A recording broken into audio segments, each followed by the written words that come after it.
कल 28 अक्टूबर बरोज़ जुमा कुसुम्बा रोड पर एक दिलखराश हादसा पेश आया।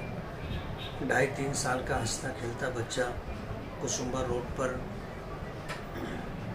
एक गाड़ी के नीचे आ गया, जिसकी वजह से उसका चेहरा और सर पूरा मस्क हो गया और भेजा बाहर निकल गया, जिसकी वजह से बच्चे की जगह पर मौत हो गई। इस तरह के हादसे का सबब यह है कि कुसुम्बा रोड साल भर से तकरीबन ज़ेर तामीर है।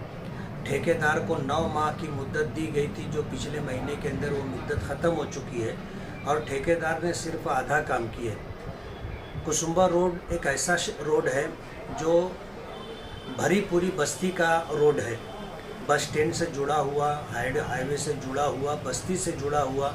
हमने ये देखा है कि उस पर 20-20, 40-40, 50-50 टन के लोडिंग गाड़ियाँ आती जाती हैं, लग्जरी बसें आती जाती हैं, जबकि आधा रास्ता बिल्कुल बंद है। आधे रास्ते से ही सबका आना जाना है।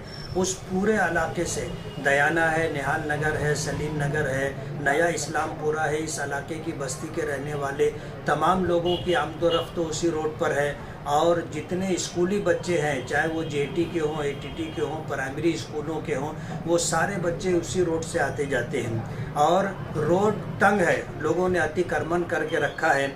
ऐसे हालात के अंदर हादसात होते रहेंगे।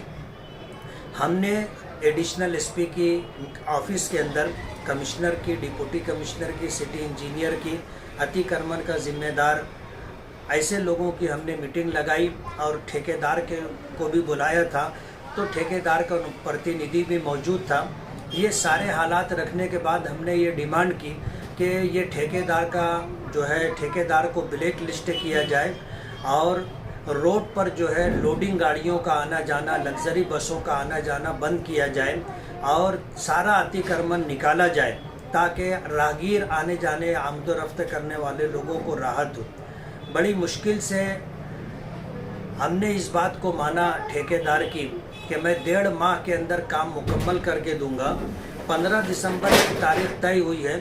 15 दिसंबर तक जो है काम इंशाअल्लाह वो पूरा करके देगा, ऐसा उसने वादा किया है। तो हमने ये बात कही है कि अगर 15 दिसंबर तक काम पूरा नहीं हुआ तो हाईवे पर आकर, रोड पर आकर के, कुसुम्बा रोड पर आकर के हम धरना आंदोलन करेंगे। लॉ एंड ऑर्डर अगर बिगड़ता है कि तो उसकी जिम्मेदारी कारपोरेशन के कमिश्नर पर होगी, ऑफिसरान पर होगी। पुलिस डिपार्टमेंट इस बात को नोट कर लें।